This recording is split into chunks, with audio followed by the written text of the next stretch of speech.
Un saludo para John y para todos ustedes que están participando de esta conferencia en la que vamos a ver el trabajo del Espíritu Santo. Quisiera estar presente con ustedes, pero al mismo tiempo estoy contento de poder estar con ustedes por medio de este video. Hay muchas cosas que vamos a estar tratando acerca de cómo es que el Espíritu Santo trabaja entre nosotros, pero hoy quiero hablar específicamente del significado de la historia de la redención y cómo es que este movimiento pentecostal encaja ahí. Debemos recordar que este movimiento pentecostal inició en la calle de Azusa, aquí en Los Ángeles. Por muchas décadas, este movimiento pentecostal era principalmente un movimiento que estaba sucediendo fuera de lo que era la línea principal de las principales iglesias. Pero cuando llegamos a mediados del siglo XX, se esparció rápidamente en todas estas iglesias a las que denominamos las de la línea principal. El movimiento carismático empezó en la Universidad de Notre Dame, se movió a otras universidades, rápidamente inundó el movimiento católico, los presbiterianos, los metodistas, aún hasta los bautistas se empezaron a mezclar con este supuesto avivamiento de los dones del Espíritu Santo. Ahora bien, debemos entender cómo es que este movimiento pentecostal vino inicialmente a estos movimientos.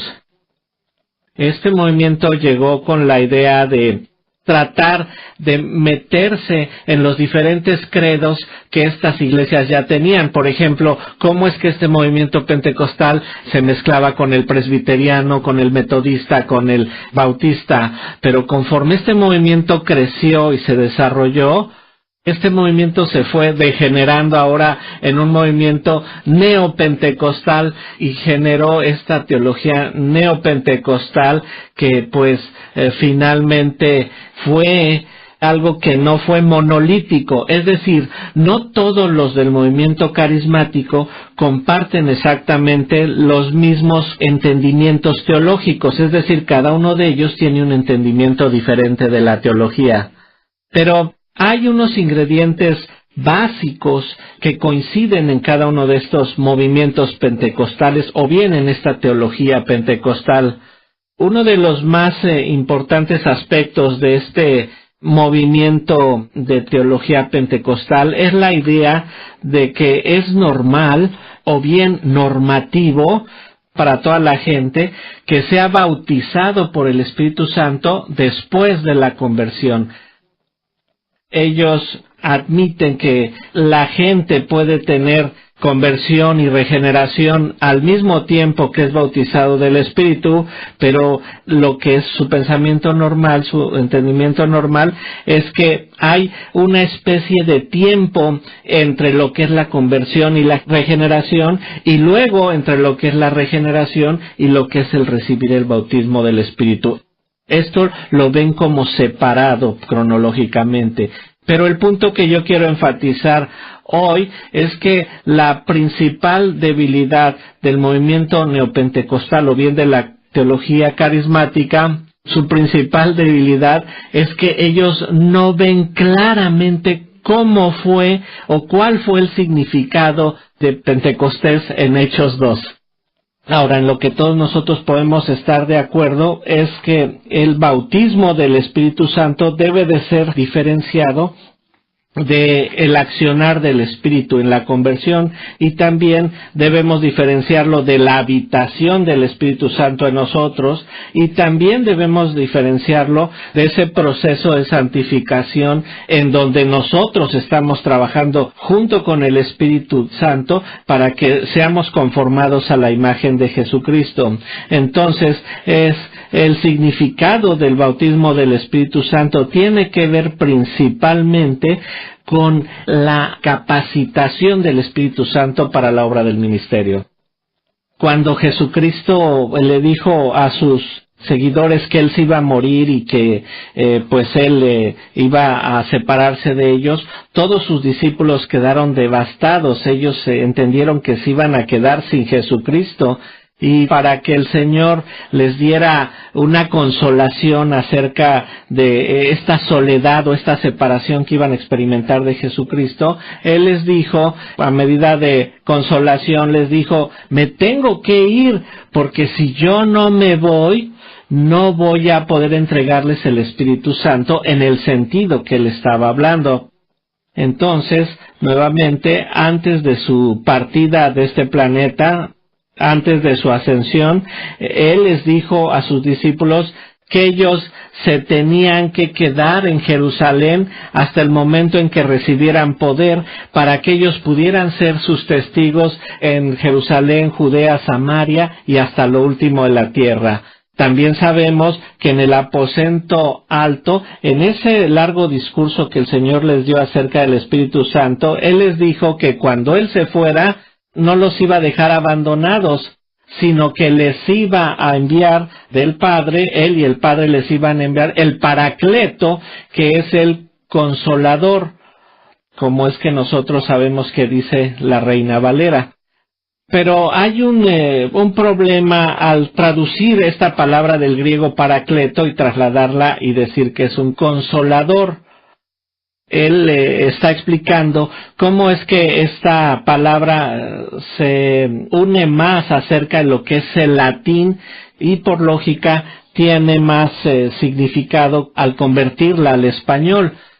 Esta palabra viene del latín y él les estaba diciendo: les voy a enviar a ese que va a venir con poder. Entonces nosotros sabemos que cuando nosotros queremos darle a la gente un poder especial, en el latín se dice que se le va a dar un forte. Los que conocen de música saben que cuando viene una señal ahí en donde hay que tocar forte, quiere decir que se tiene que tocar el instrumento con poder. Este poder que les iba a dar Jesucristo, este conforte que Jesucristo les iba a dar, era una fortaleza, un poder especial que iban a recibir para tener fuerza después de haber sido tan abatidos por los enemigos, y después de la partida de Cristo ellos iban a recibir esta fuerza. Pero eso tiene que ver con aquella historia redentiva, historia de la redención, historia de la salvación. Vemos cómo en esta revelación progresiva del Señor, Él estaba haciendo que sucediera esto que había sido predicho en el Antiguo Testamento. Para que una persona fuera salva en el Antiguo Testamento, tenía que serlo de la misma manera en que lo somos hoy. El Espíritu Santo tenía que regenerarlos, el Espíritu Santo tenía que cambiarlos. Pero entonces, ¿cuál es la diferencia entre la situación del Antiguo Testamento y la del Nuevo Testamento en relación al Pentecostés? Simplemente que ahora nosotros tenemos la habilitación carismática de poder en el Nuevo Testamento que existía en el Antiguo Testamento, pero existía de una manera diferente. En el Antiguo Testamento lo tenían los jueces, lo tenían los reyes, lo tenían los profetas, y podemos ver que en el Antiguo Testamento la persona que más claramente fue habilitada de una manera carismática, por así decirlo, fue Moisés. Moisés tuvo ese poder del Señor, pero podemos recordar que aún en ese poder que tuvo Moisés acerca de su liderazgo, recordarán que le tenían que ayudar a levantar las manos porque él no lograba mantenerse ahí. Este poder tenía límites y tenía una forma muy específica para que él pudiera desarrollar el trabajo que el Señor le estaba dando a él. Recuerden que Moisés también es llamado el mediador del antiguo pacto y el que anticiparía lo que es el nuevo pacto. Por eso es que él fue habilitado de una manera especial para realizar su ministerio y apuntar así hacia Cristo. Recordarán en un tiempo cuando él ya no podía llevar a cabo su ministerio porque pues él se va a quejar con su suegro Yetro y él le dice: mira, estás tratando de hacer mucho con muy poco. lo que tienes que hacer para que puedas realizar tu ministerio, tienes que tener ayuda. Recordad que él estaba diciéndole al Señor: Señor, estoy harto de esta gente se queja de que tiene maná para desayuno, maná para comida, maná para cenar. Ya han intentado todas las recetas de maná, maná con pimienta, con sal, con esto, con aquello, y están quejándose todo el tiempo. Y Moisés va y le dice al Señor: Señor, si tú me amas verdaderamente, mátame ahora, porque yo no puedo más con esta gente. Pero el Señor tenía una idea diferente. En lugar de matarlo como Moisés lo estaba pidiendo, el Señor le dice: elige a 70 hombres para que puedan ser ancianos del pueblo, y voy a poner de ese espíritu que hay en ti, lo voy a distribuir también en estos 70 para que ellos te ayuden. Nosotros tenemos esto en el capítulo 11 del libro de Números, en el versículo 24. Y salió Moisés y dijo al pueblo las palabras de Jehová, y reunió a los 70 varones de los ancianos del pueblo, y los hizo estar alrededor del tabernáculo. Entonces Jehová descendió en la nube, y le habló, y tomó del espíritu que estaba en él, y lo puso en los 70 varones ancianos. Y cuando pasó sobre ellos el espíritu, profetizaron y no cesaron. Aquí pasó algo muy interesante en la narrativa, porque leemos en el versículo 26, y habían quedado en el campamento 2 varones, llamados el uno Eldad y el otro Medad, sobre los cuales también reposó el espíritu, y estaban estos entre los inscritos, pero no habían venido al tabernáculo, y profetizaron en el campamento. Y corrió un joven y dio aviso a Moisés y dijo: Eldad y Medad profetizan en el campamento. Esto es interesante, cómo es que Eldad y Medad profetizaron en el campamento. Entonces llega Josué y está viendo lo que pasa, y él no entiende. Él entendía que este poder que había sido dado a los 70, él pensó que estos dos estaban tratando simplemente de imitar o de decir: nosotros también tenemos un poder que solo le correspondía a Moisés. Entonces respondió Josué, hijo de Nun, ayudante de Moisés. Le dijo uno de sus jóvenes y dijo: Señor mío Moisés, impídelos. Y Moisés le respondió. Y esto es muy importante para que entendamos Pentecostés. Y entonces le dijo Moisés: ¿tienes tú celos por mí? Ojalá todo el pueblo de Jehová fuese profeta, y que Jehová pusiera su espíritu sobre ellos. Noten lo que está diciendo: ¿estás celosos por mí? No estés así, al contrario, regocíjate de que ahora el Señor ha ampliado este derramamiento del Espíritu sobre ellos. Y yo no solo quisiera que estuviera sobre estos 70, sino que estuviera en todos los miembros de la casa del Señor. Y entonces toda la gente serían profetas. Entonces, hasta este punto de la historia, para Moisés solo es una esperanza, una oración, o algo que él ve alejado, un deseo para el futuro. Él quisiera que el Espíritu estuviera sobre todos.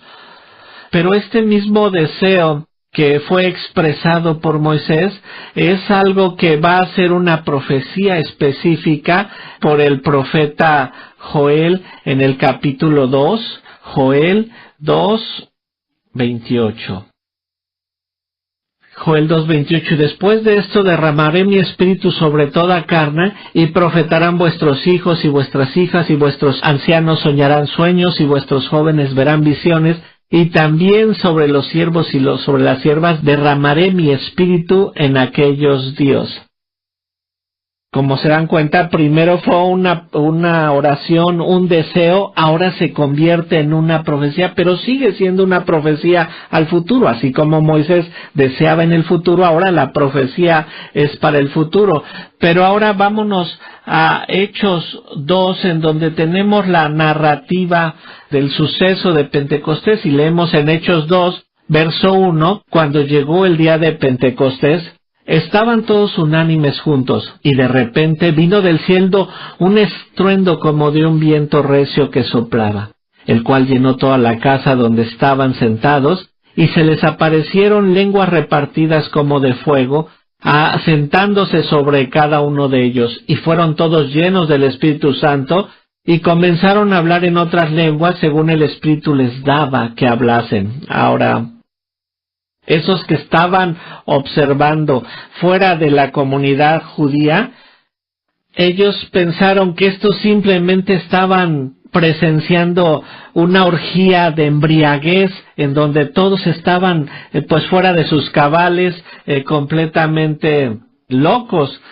Y entonces Pedro, poniéndose de pie con los 11, alzó su voz diciendo: varones judíos y todos los que habitáis en Jerusalén, os sea notorio y oíd mis palabras, porque estos no están nervos como suponéis, puesto que es la hora tercera, mas esto es lo dicho por el profeta Joel. Entonces Pedro ve esa referencia en la profecía de Joel y ahora expande la información acerca de ella. Debemos entender que la interpretación apostólica del día de Pentecostés, en primera instancia, es que es el cumplimiento de esa declaración profética hecha por Joel en el Antiguo Testamento, y para él está pasando ahí. Pero noten lo que están viendo los que están ahí. Los que están ahí están reunidos porque es una fiesta judía. Muchos de ellos son creyentes judíos que están reunidos en esa ocasión. Y noten que cuando el Espíritu descendió en Pentecostés, todos los judíos creyentes que estaban ahí recibieron este poder del Señor.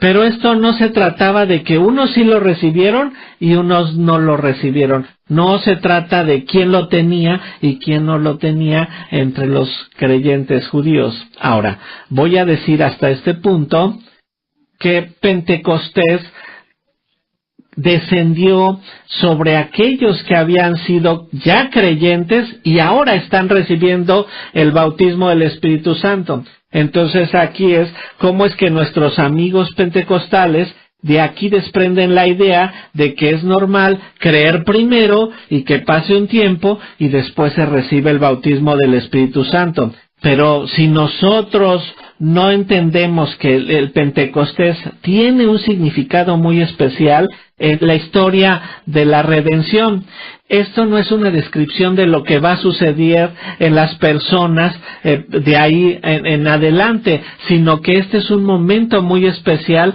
en la historia de la redención, cuando el Señor está derramando su Espíritu a toda la iglesia en cumplimiento a esa profecía de Joel. Ahora vamos a recapitular por un poco. Si nosotros volvemos a ver el libro de Hechos, en su estructura literaria trata de seguir el mandato del Señor en cuanto al evangelismo. El Señor les dijo: quédense ahí hasta que reciban poder y me van a ser testigo en Jerusalén, Judea, Samaria y hasta lo último de la tierra. Esta es la estructura literaria del libro de Hechos. Lo que está haciendo Hechos es describirnos cuál es el movimiento misionero de la primera iglesia. Empiezas en Jerusalén, te vas a Judea, después te vas a Samaria y al último te vas al último de la tierra. De hecho, ahí tenemos los viajes misioneros del apóstol Pablo. Y otra cosa que debemos de tener en cuenta, en este momento de la historia de la redención, debemos de entender cuál es la relación entre la comunidad judía y el resto de la gente. Había 4 grupos completamente diferentes, acerca de los cuales la Biblia estaba preocupada de cómo es que ellos iban a encajar en la historia de la redención. Recuerden que el tabernáculo estaba diseñado en donde solamente un tipo de personas podían ir, los judíos, y los gentiles tenían que estar afuera. Pero estos grupos en los que está preocupado Hechos son los judíos, los que temían a Dios, los samaritanos y los gentiles. Y por lo menos nosotros conocemos bien 3 de ellos. Sabemos, por ejemplo, del antagonismo histórico que existe entre los samaritanos y los judíos, y cómo es que los judíos no tenían ningún tipo de relación con los samaritanos. Entonces, había una distinción muy clara entre los gentiles y los judíos. Simplemente eran los que eran creyentes y los que no eran creyentes, pero había otros que eran personas que no eran ni de unos ni de otros. Ellos eran creyentes, creían en Yahweh, creían en Dios, creían en el Dios de Israel. Ellos adoptaban la enseñanza del judaísmo, pero ellos no estaban completamente incluidos en la comunidad, porque aunque ellos eran judíos en su totalidad, ellos no se habían sometido a la circuncisión, de tal manera que por eso es que eran unos medio judíos, porque no tenían todas las características. Entonces, debemos entender cómo es que cada uno de estos grupos encaja en toda esta narrativa. Debemos entender dónde va cada uno de ellos conforme el Evangelio se desarrolla en el libro de Hechos. Por ejemplo, vemos cómo es que llega a Jerusalén, a Samaria, Judea y al último de la tierra. Y lo que vamos a notar es que no solamente tenemos una experiencia de Pentecostés en el libro de Hechos, sino que tenemos 4 experiencias de Pentecostés que están registradas ahí en el libro de Hechos. En todos los casos es cómo es que Dios derramó su espíritu sobre cierto tipo de personas. Entonces vamos a ver cómo es que cada una de estas personas lo recibió. Por ejemplo, en el capítulo 8 de Hechos tenemos cómo es que llegó a los samaritanos. Hechos 8:14 dice: cuando los apóstoles que estaban en Jerusalén oyeron que Samaria había recibido la palabra de Dios, esto es a través del alcance misionero de Felipe, entonces enviaron para allá a Pedro y a Juan. Entonces vemos que la iglesia de Jerusalén se entera de lo que está pasando en Samaria, y entonces deciden nombrar a Pedro y a Juan para investigar qué está pasando ahí, los cuales, habiendo venido, oraron por ellos para que recibiesen el Espíritu Santo, porque aún no había descendido sobre ninguno de ellos, sino que solamente habían sido bautizados en el nombre de Jesús. Entonces les imponían las manos y recibían el Espíritu Santo. Entonces aquí vemos que hay un mini Pentecostés entre los samaritanos. Ellos ya eran creyentes, pero no habían recibido el bautismo del Espíritu Santo hasta que vienen Pedro y Juan a imponerle las manos, y entonces es que ellos reciben el Espíritu Santo. Entonces ven que esta es una mini repetición de Pentecostés, especialmente para los samaritanos. Vamos más adelante al capítulo 10 de Hechos, en donde tenemos el encuentro de Pedro con Cornelio y los que temían a Dios. Hechos 10, en el capítulo 10, voy a empezar en el versículo 44 y voy a leer hasta el 48.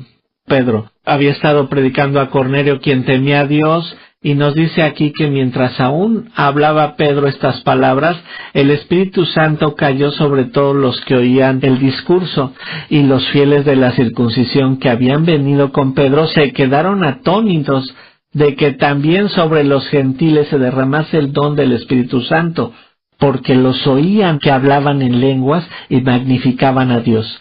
Entonces, ¿cuál fue la respuesta de Pedro a este fenómeno en particular? Entonces respondió Pedro: ¿puede acaso alguno impedir el agua para que no sean bautizados estos que han recibido el Espíritu Santo, también como nosotros? Y mandó a bautizarles en el nombre del Señor Jesús. Entonces le rogaron que se quedase por algunos días.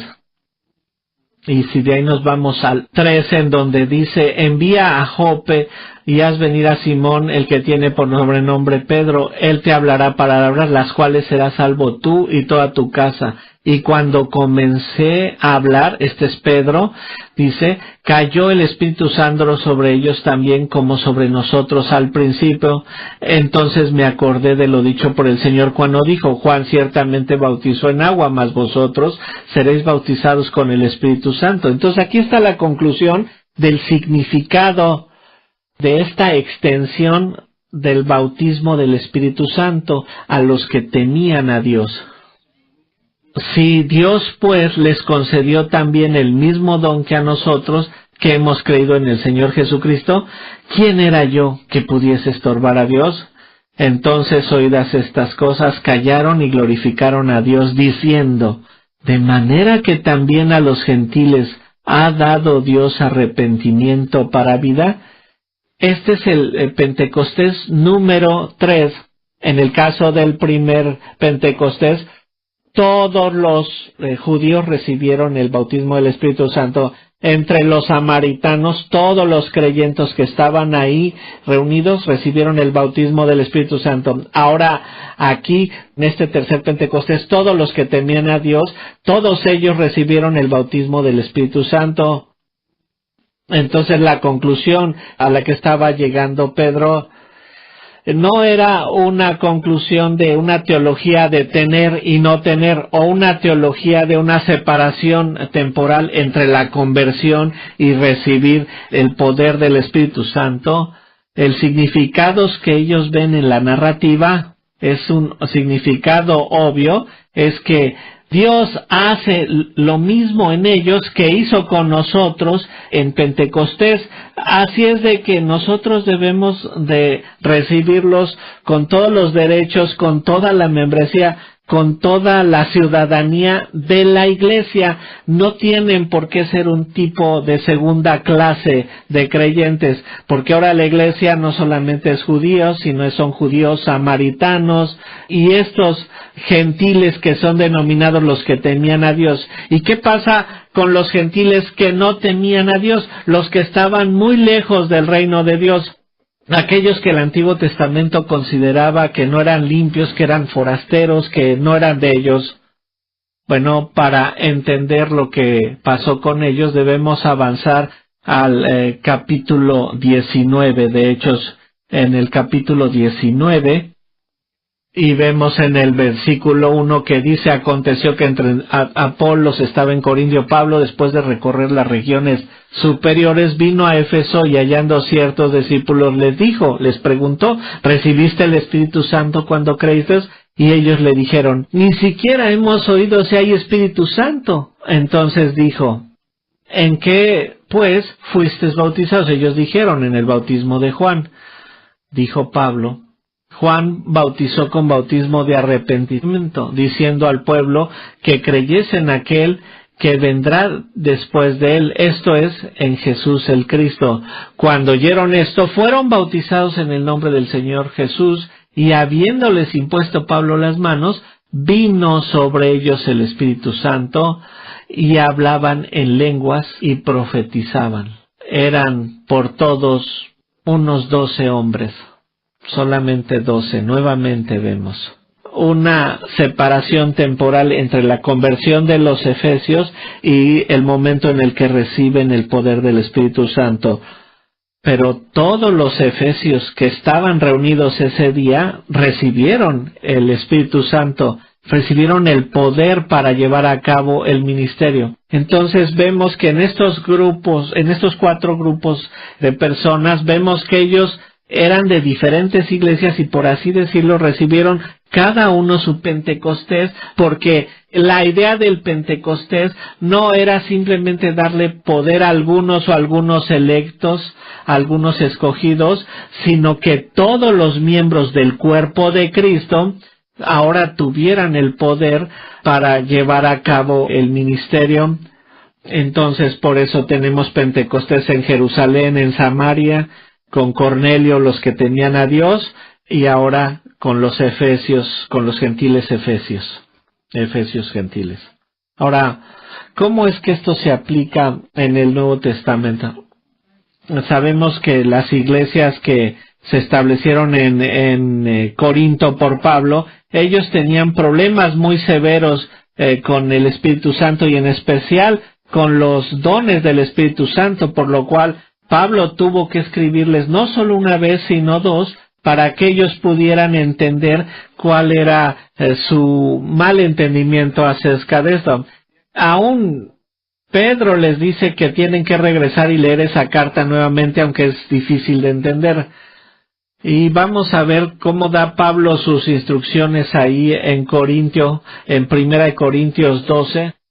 Después de decirles que hay diferentes dones para cada uno, dice en el versículo 12, porque así como el cuerpo es uno y tiene muchos miembros, pero todos los miembros del cuerpo, siendo muchos, son un solo cuerpo, así también Cristo, porque por un solo espíritu fuimos todos bautizados en un cuerpo, sean judíos o griegos, esclavos o libres, y a todos se nos dio beber de un mismo espíritu. Así, además, el cuerpo no es un solo miembro, sino muchos. Aquí Pablo está hablando de la universalidad del poder del Espíritu Santo sobre todo creyente. Este es el significado de Pentecostés. Entonces, antes de que acabemos con esta sección, déjame llevarte a las epístolas, a Efesios capítulo 2, cuando Pablo está hablando acerca de la iglesia del Nuevo Testamento, nuevamente enfatiza este asunto de aquellos que querían dividir la iglesia en el primer siglo. Entonces, él les tiene que decir cuál es el rol que tenían los gentiles dentro del cuerpo de Cristo y aquellos que le temían a Dios. Recordarán que este problema era serio porque los judíos querían que los gentiles siguieran algunas cosas, tuvieron un concilio ahí en Hechos 15, y aquí está desarrollando su doctrina, a la cual él le llama el misterio, musterión, la palabra que él usa en el griego, y también la usa en Colosenses, y aquí cuando él está hablando de misterio, no está tratando de hablar de Alfred Hitchcock o de alguna novela de misterio, sino que él define esa palabra musterión como un misterio, algo que estaba escondido hasta cierto grado, pero que ahora está siendo claro y manifestado de una manera clara para todos nosotros. Antes estaba escondido, pero ahora ha sido manifestado para muchos. Cristo en los gentiles, esa es la esperanza de gloria. ¿Cuál es ese misterio? Que la gente que ahora está participando del pacto con el Señor ahora son judíos y griegos, gentiles, esclavos, libres, todo tipo de personas. De esta manera Pablo lo articula en Efesios 2. Él les dice, por lo tanto, en el versículo 11, acordaos de que en otro tiempo vosotros los gentiles en cuanto a la carne, erais llamados sin circuncisión por la circuncisión hecha con la mano de la carne. En aquel tiempo estaba sin Cristo, alejados de la ciudadanía de Israel y ajenos a los pactos de la promesa, sin esperanza y sin Dios en el mundo. Pero ahora, en Cristo Jesús, vosotros que en otro tiempo estabais lejos, habéis sido hechos cercanos por la sangre de Cristo, porque Él es nuestra paz. Porque de ambos pueblos hizo uno, derribando la pared intermedia de separación, aboliendo en su carne las enemistades, la ley de los mandamientos expresados en ordenanzas, para crear en sí mismo uno de los dos, un solo y nuevo hombre, haciendo la paz. Y mediante la cruz reconciliar con Dios a ambos en un solo cuerpo, matando en ella las enemistades. Y vino y anunció las buenas nuevas de paz a vosotros que estabais lejos y a los que estabais cerca, porque por medio de él, de Cristo, los unos y los otros tenemos entrada por un mismo Espíritu al Padre. Este es un trabajo trinitario. Ahora dice, ambos tenemos acceso por medio de Cristo en el Espíritu al Padre. Y continúa, porque en medio del uno los otros tenemos entrado al mismo al Padre. Así que ya no sois extranjeros ni advenedizos, sino conciudadanos de los santos y miembros de la familia de Dios. Todo esto pasó todo este cumplimiento y este destapamiento del ministerio de Cristo, todo esto pasó inicialmente con el derramamiento del Espíritu sobre judíos, luego en los samaritanos, luego en los que temen a Dios y finalmente a los gentiles.